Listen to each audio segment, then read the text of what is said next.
My name is Jenna. I'm 29, and on New Year's Eve, my own mother invited me to dinner just so she could tear me apart. The place was nice. Everyone dressed up, champagne glasses everywhere, and I really thought maybe this year would be different.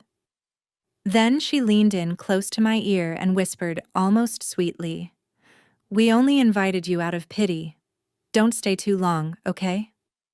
For a second, I actually thought I misheard her, until I saw the amused little smirk on her face.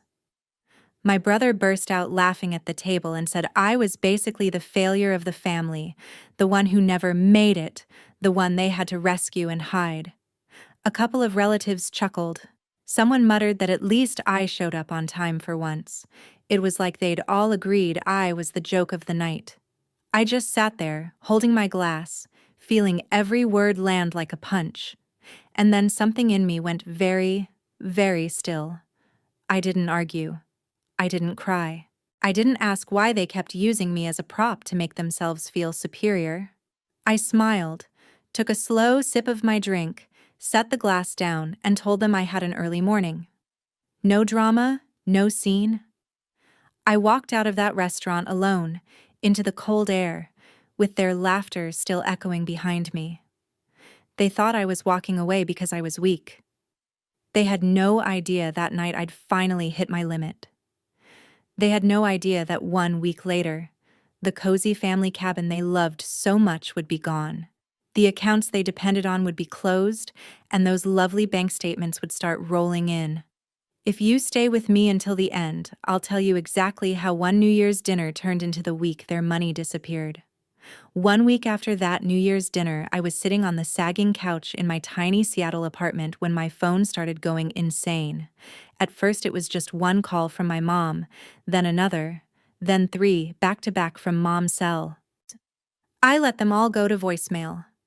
30 seconds later, my brother's name flashed on the screen. Then again, then again.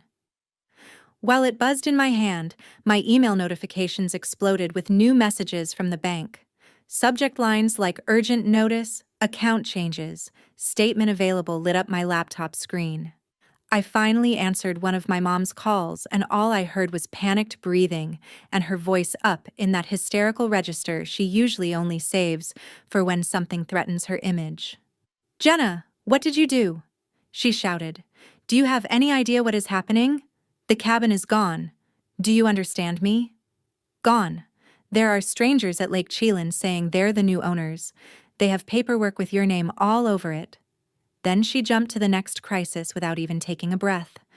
"The bank says some of our accounts are closed. The joint ones. The ones you were on. The auto payments bounced. There are fees. Your father is furious." "What have you done to us?"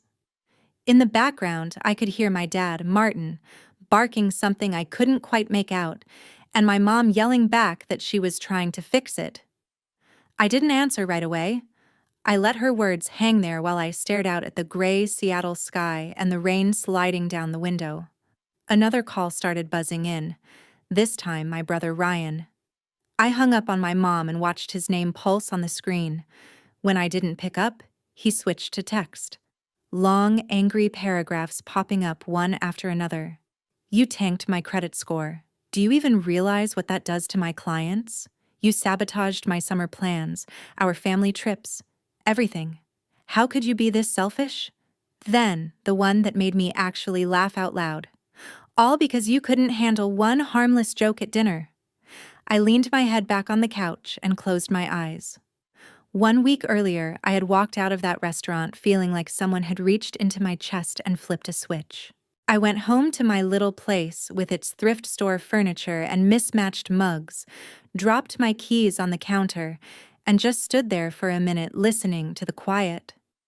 My hands were still shaking when I opened my laptop and started pulling up everything I had ever signed for that family. Old emails from the bank, digital copies of deeds, screenshots of, "Just sign this, it's no big deal," messages from my dad and my brother. I pulled out the worn folder I kept in the back of my closet, the one with paper copies of documents I never really understood but signed anyway because they said it was for the family. That night, I finally read them. Really read them. The cabin at Lake Chelan, the place they loved to brag about to friends, wasn't just in my name for tax reasons, like they'd told me. It was in my name, period. My signature, my ownership. The family emergency credit line Ryan opened years ago, after one of his deals went bad, just happened to list me as a co-applicant. The joint account my mom swore was just for helping you build credit had been used to pay for their vacations, their upgrades, their perfect life. Page after page, it became painfully clear I was not the helpless failure they painted me as at dinner. I was the financial safety net they'd quietly wrapped around themselves. At some point, I grabbed a pen and a blank notebook and wrote 3 words at the top of a fresh page. Take it back. Underneath, I started a list. Number 1, the cabin. Number 2, every joint account with my name on it. Number 3, every loan or bill I had been tied to without a real choice. I didn't know every step yet, but I knew I wasn't going to let them keep using me. I thought about the one person I trusted who actually understood this stuff, my old college friend Maya, now a lawyer in the city. As my phone buzzed angrily in the present, with my mom wailing about strangers in her cabin and my brother blaming me for his falling credit score, I looked down at that same notebook on my coffee table.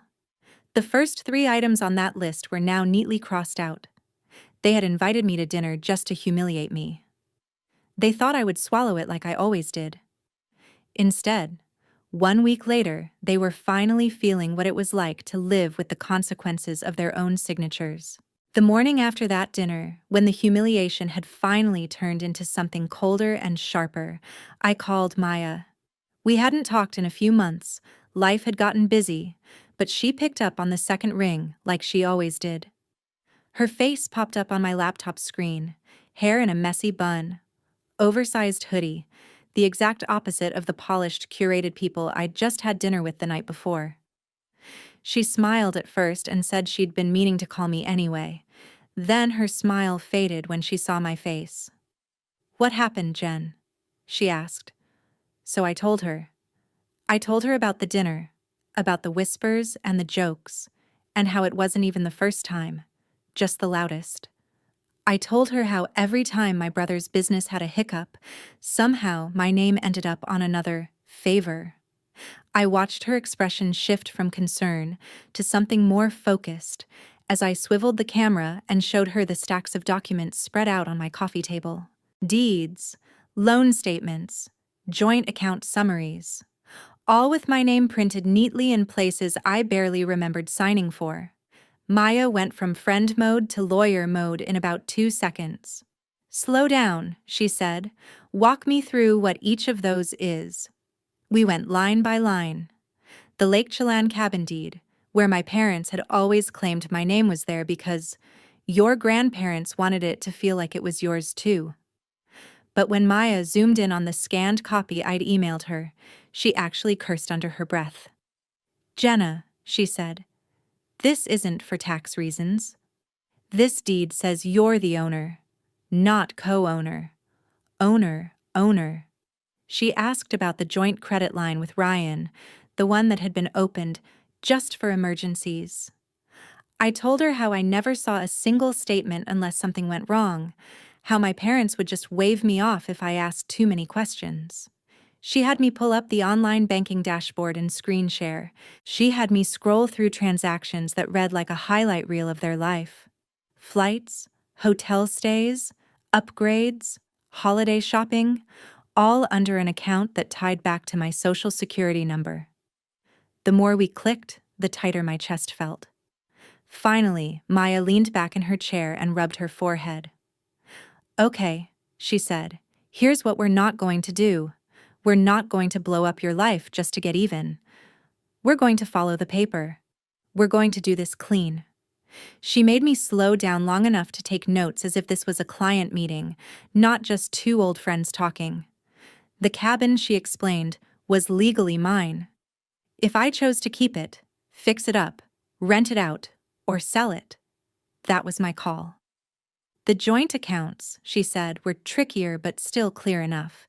If my name was on them, I had the right to close them or remove myself, especially if I could show they had been opened under pressure or without full consent. I asked very quietly if that meant I could pull the plug on the financial safety net they'd built around me without telling me. Maya nodded. You don't owe anyone access to your credit or your name, not even family, she said. If they wanted to play big finance games, they should have used their own signatures, not yours. Then she hesitated, biting her lip for a second before adding, there is one thing you could do that would hit them where it hurts, but you need to be sure you want to go that far. She told me about a cash buyer she knew, a couple from the tech world who had been looking forever for a second home in that exact area, someone who could move fast and pay cleanly if the right place came along, the kind of offer people like my parents would brag about for years if they were the ones making it. If you really want out, Maya said, I can call them. We can list the cabin quietly, have the paperwork ready, and close fast. Legally, there's not much they can do if the deed says what I think it does. I sat there, chewing the inside of my cheek, thinking about summers at that cabin with my grandparents, the only people who ever made me feel like I wasn't the family disappointment. I thought about my parents using that place as the backdrop for perfect family photos, posting them online like I was just too busy to join their wonderful life. Selling it felt like slicing away the only soft memory I had with them, but leaving it in their hands felt worse. I asked Maya what would happen to the other stuff if we did it her way. She laid it out like a simple recipe. First, we prep the sale of the cabin and lock in a closing date. Then, we contact the banks to close every joint account and remove you from anything you never should have been tied to. Then, we document everything. Every call, every email. If they try to come after you, we show exactly how they've been using your name and credit for years. By the time she was done, my notebook was full of lines and arrows and bullet points. The word mine circled around the cabin 3 times. I looked at that messy page and then back at the screen. I don't want to destroy them, I said quietly. I just want them to stop. Maya held my gaze and replied, sometimes the only way people like that stop is when the consequences finally land on their own doorstep. You're not stealing from them, Jenna. You're taking your own name back. I sat with that for a long minute, the silence stretching between us. Finally, I nodded. Call your buyers, I said. Let's see how fast they can move. Maya did not waste time. The morning after our call, she texted me a short message that made my stomach flip. They're interested. Can you meet this afternoon? 2 hours later, I was sitting in a quiet corner of her office, a folder in my lap, while she walked a couple in their mid-30s through photos of the Lake Chelan cabin on her laptop. They were exactly the type of people my parents would have adored selling to themselves, polished and excited, talking about summers on the lake, and maybe renting it out as a creative retreat for tech workers. There was a part of me that wanted to slam the laptop shut and tell them no, that this place was too tangled up in my life to hand over that easily.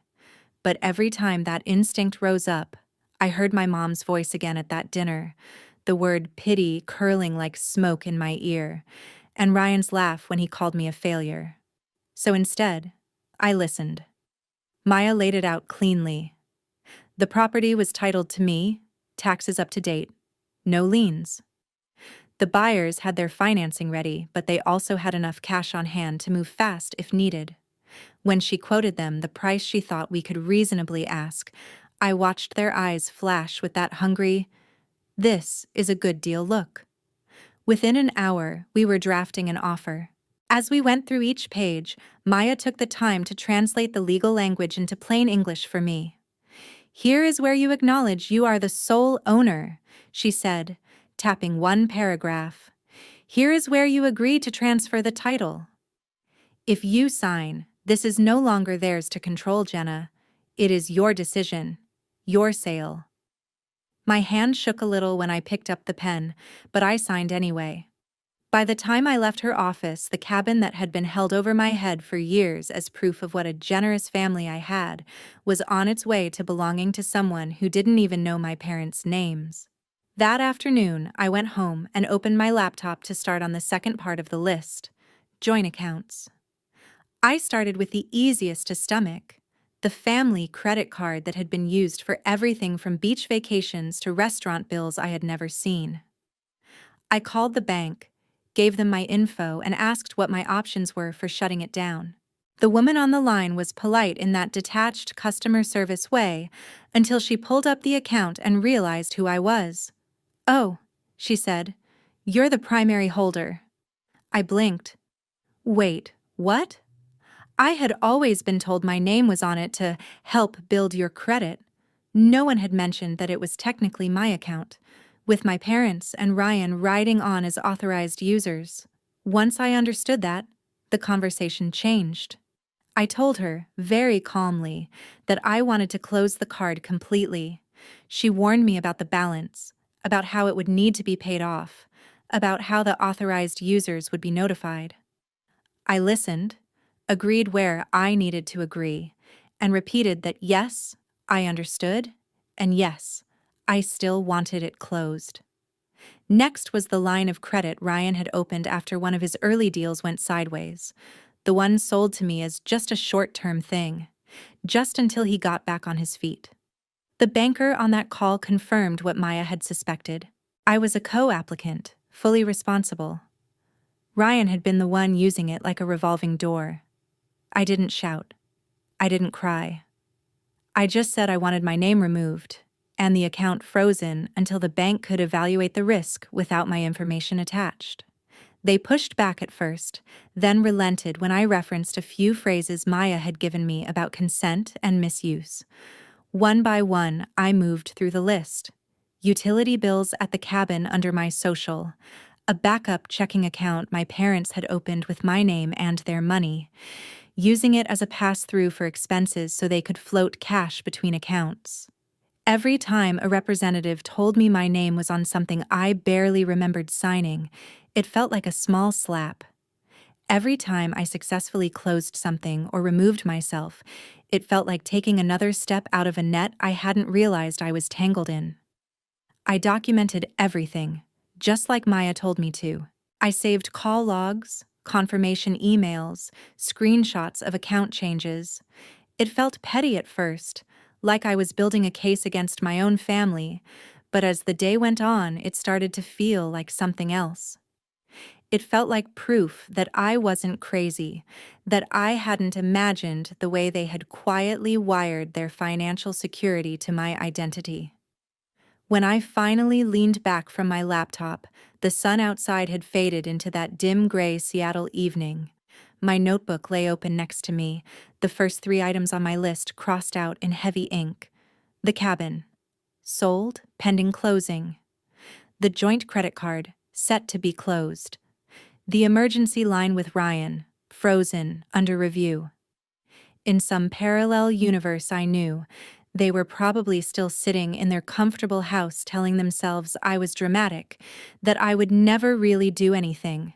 In this one, their favorite getaway was already changing hands, and the accounts they treated like invisible safety nets had just been yanked. I stared at the scribbled words on the page, then at the stack of documents on my table. And for the first time in a long time, I felt something like control settle in my chest. I hadn't raised my voice. I hadn't thrown a scene. All I had done was sign my own name and say one simple word they were not used to hearing from me. No. Closing those accounts and signing the cabin away should have felt like the end of it. But with my family, nothing was ever that simple. Maya kept saying the same thing every time I texted her another update. Paper trail? Jenna, protect yourself. She was right.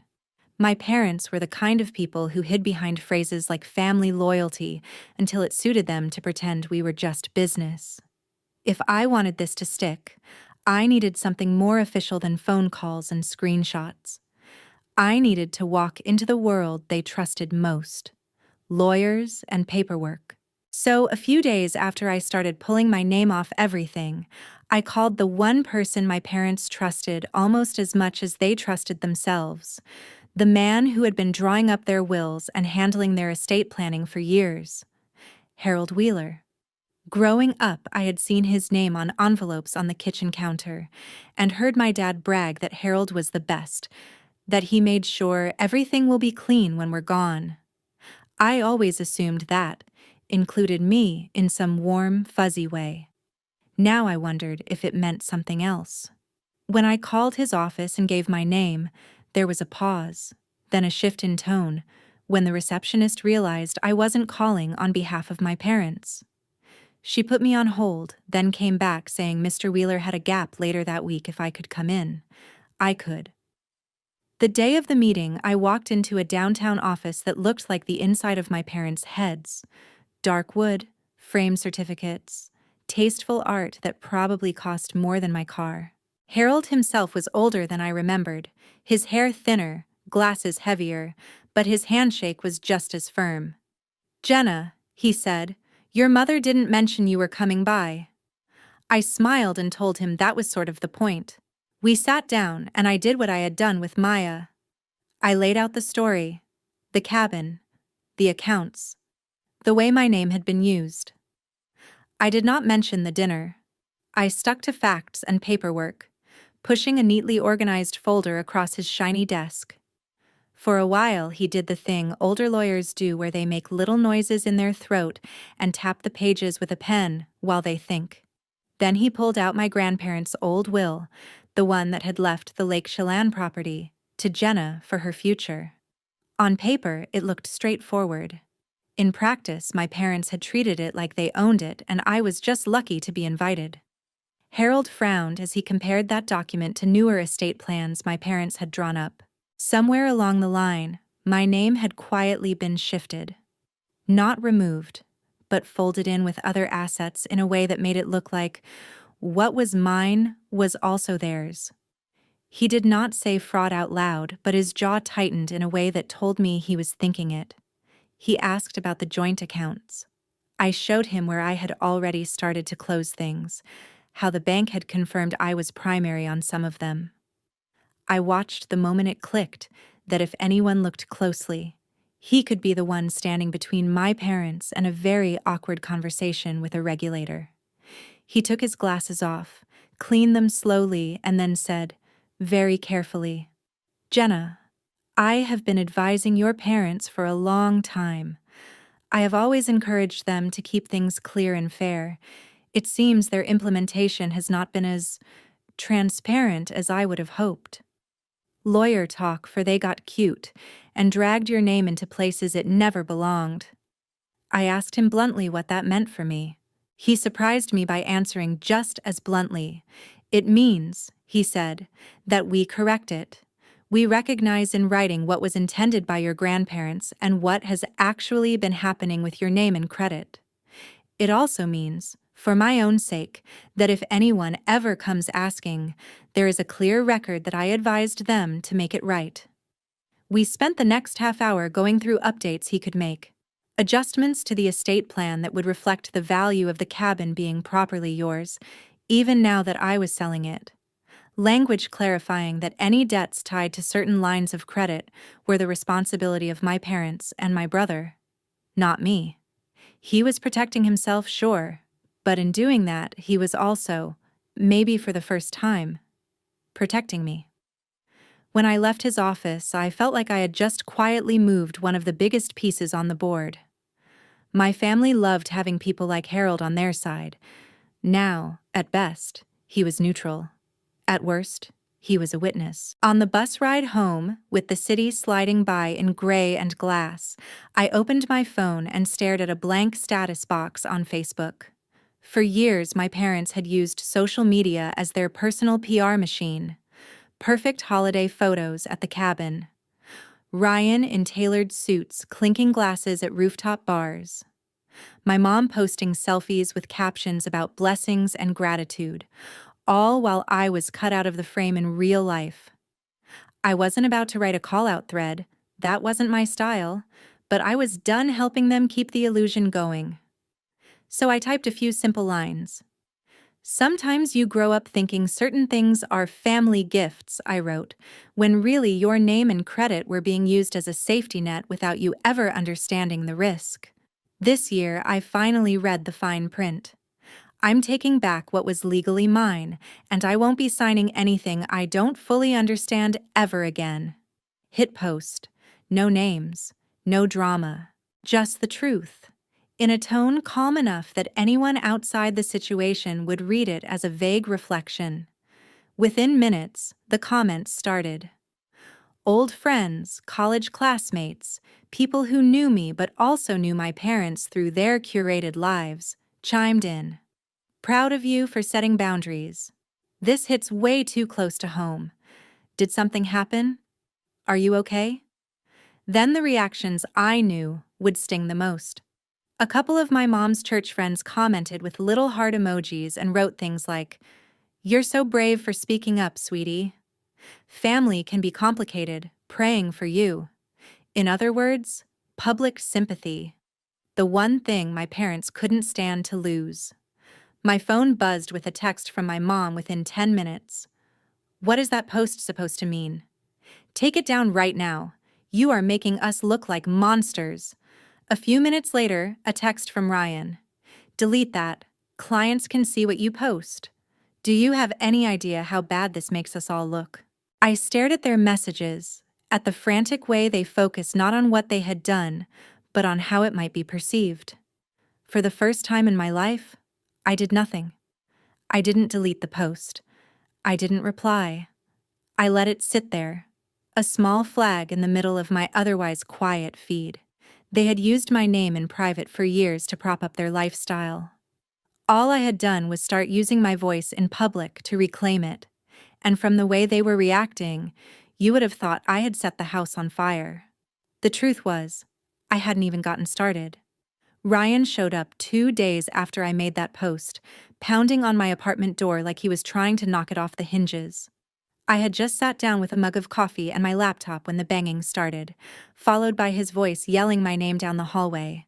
I opened the door just enough to block most of the view with my body.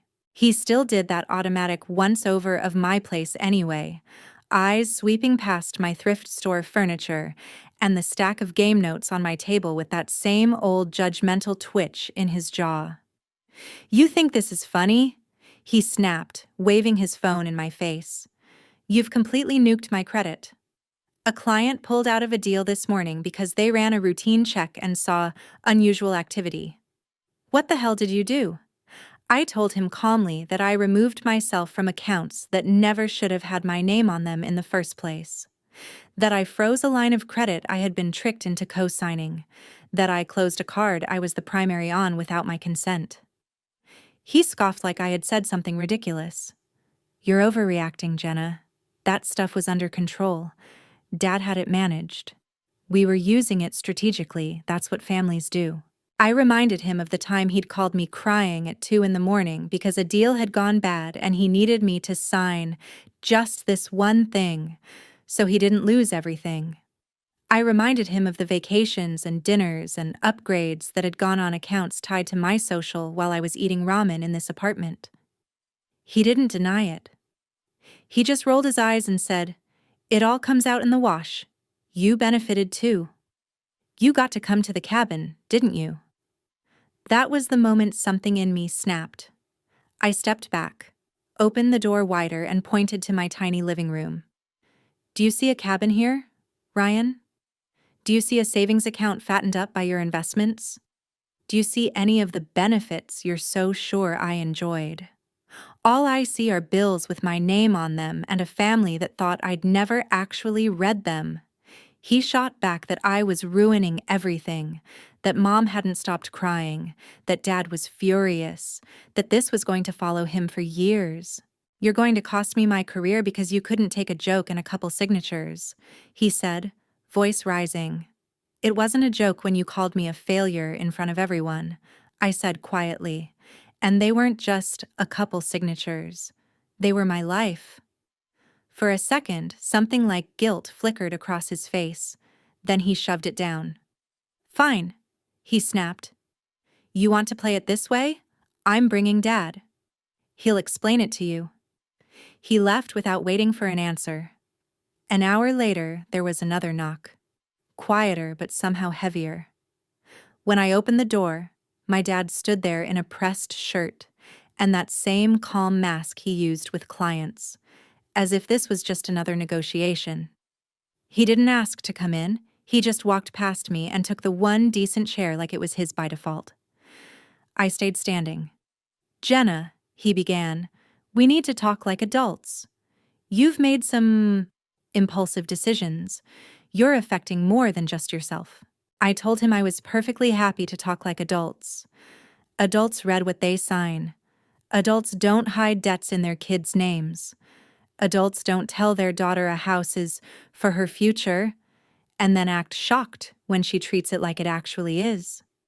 His jaw tightened. "The cabin was a family asset," he said. "We managed it for you. You had no idea how to handle something like that, financially. We stepped in to protect you." "No," I said. "You stepped in to use it." I slid the folder I had brought from Maya and Harold off the table and opened it, laying out the copies of the deed, the credit line statements, the notes from Harold about updating the estate plan. I pointed to my grandparents' will, to the line that left the property explicitly to me. I showed him where my name had been woven into loans and accounts that had nothing to do with me. For the first time since he walked in, he didn't have a quick answer. He scanned the pages, his eyes moving faster at the parts with Harold's letterhead. When he realized Harold had agreed to correct the paperwork, to clarify in writing who was responsible for what, a flush crept up his neck. "You went to Harold," he said slowly, "without us." I shrugged. "You trust him, don't you? He's the best. That's what you always told everyone." He set the papers down and pinched the bridge of his nose. "All right," he said, voice lower. "Maybe we blurred a few lines over the years. But you are making a spectacle out of this. That post you made, the calls we're getting, the questions. Do you have any idea how hard I've worked to build our reputation?" I told him that his reputation was his to worry about. My only concern was my name, my credit, my future. He tried a different angle then, the softer one. "We're your parents, Jenna. Families share risk. We helped you when you needed it. We covered things. We loaned you money." I asked him if he had any documentation of loans to me that looked anything like the meticulous paperwork attached to every favor I had ever done for them. He didn't answer. Instead, he sighed and leaned back, switching to what he probably thought was his trump card. "What do you want?" he asked. "Money. An apology. You want us to sign something. Just tell me what makes this go away and we can talk." I took a breath and realized that was the difference between us. He thought everything had a price tag. I told him I didn't want hush money. I didn't want a secret settlement or some back-channel promise. I wanted the accounts fixed, which was already happening. I wanted the estate plan to reflect reality, which Harold was working on. And I wanted them to stop talking about me like I was both a burden and a backup plan. I wanted out of the financial part of our family. He stared at me like I was speaking another language. "You can't just opt out of family, Jenna," he said. "You already did," I replied. "You opted me out when you invited me to dinner just so you could laugh at me." This is me catching up. For a long moment, the apartment was quiet except for the hum of my fridge. Then his phone buzzed. He glanced down, and I saw my mom's name light up his screen, along with a preview of her text. "The buyers are already moving into our cabin. People are asking questions. Please fix this." He stood up, suddenly looking older than I was used to seeing. "You've made a serious mistake," he said. "We will see what our options are." I told him that was fine and that I had kept every email, every document, every screenshot, that Harold and Maya both had copies. For the first time, I watched my father register that the power balance had shifted. He left without slamming the door, which somehow felt worse. That night, my mom called me 3 times and left 3 different voicemails. In the first, she was furious, accusing me of betrayal. In the second, she was sobbing about how their summer traditions were ruined, how the cabin had been the heart of the family. In the third, her voice was small and raw in a way I had never heard before, as she whispered that people from church were sending her my post, that she didn't know what to say, that maybe they had gone too far. I played them once, then set the phone face down on the table. For years, their feelings had been the weather in our house, controlling what everyone else was allowed to feel. For once, the storm was theirs to sit in, not mine. And beneath all their anger and panic, beneath the threats and the guilt trips, there was one simple truth they were finally being forced to look at. Without my name quietly propping up their perfect life, they were going to have to stand on their own. The funny thing about consequences is, they don't arrive all at once, like some big cinematic explosion. They creep in through emails and revised paperwork and awkward conversations in offices your parents used to own. A week after my dad walked out of my apartment, Harold called me himself. His voice was measured, but there was a hint of something almost like approval in it. He told me he'd met with my parents, that he had walked them through the changes he was making. The estate plan had been updated to reflect what my grandparents actually wrote all those years ago, not the version my parents had slowly twisted into something more convenient. The value of the cabin, now sold, was recorded as something I had already received and controlled, not as a vague family asset they could dangle whenever they felt generous. The lines of credit were annotated to make it clear who they belonged to. If anyone ever asked, there would be a paper trail saying I had asked for clarity and he had encouraged it. Translation: if my parents tried to drag me into a legal mess, they'd be dragging him too, and he was not about to let that happen. With that piece in place, I let myself breathe. When the money from the cabin hit my account, I didn't go on a revenge shopping spree. I paid off the last of my own legitimate debts. I set aside taxes because Maya looked me dead in the eye and said, "I love you, but the IRS will not care about your family drama." Then I did one thing just for me.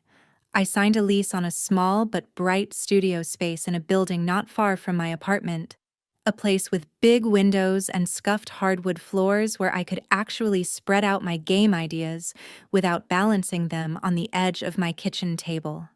The first time I unlocked that door and stepped into a room that was mine, not ours or the family's, I felt something uncoil in my chest I hadn't even known was tight. I hung a couple of framed sketches from games I'd worked on, set my laptop on a second-hand desk, and sent Maya a picture. She replied with 3 words. "About time, Jenna." Back on my parents' side of town, things looked different. Ryan had to let go of the sleek condo he'd been so proud of and move into a smaller townhouse. Some clients stayed, some quietly drifted to other advisors who didn't have unusual activity, shadowing their reports.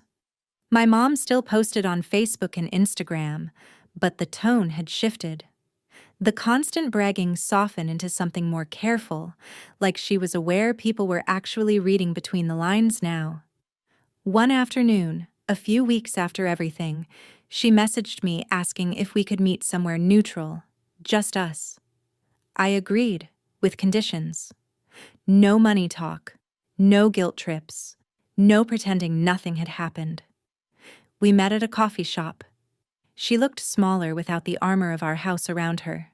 For a minute, we just sat there, stirring our drinks, the silence between us full of all the things we'd never said. Then she did something I never expected. She apologized. Not the kind of half apology I grew up with, the "I'm sorry if you felt that way" maneuver. A real one. She said she was sorry for laughing at me at dinner.